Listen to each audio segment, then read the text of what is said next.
আসসালামু আলাইকুম আপু, আমার নাম হিমি। ওয়ালাইকুম আসসালাম।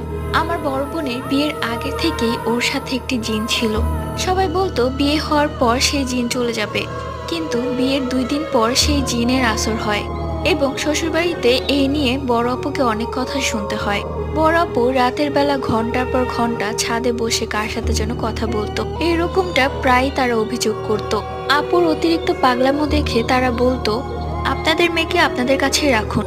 এরকম একটা জিনে ধরা মেয়েকে বিয়ে করানোর পর থেকে লোকের কথা শুনতে শুনতে আমরাই পাগল হয়ে যাচ্ছি।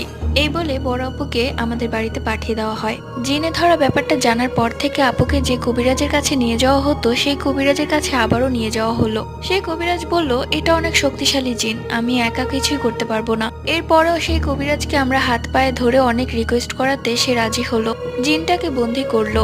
এর 2 মাস পর আমরা জানতে পারি সেই কবিরাজকে নিজের ঘর থেকে মৃত অবস্থায় বের করে।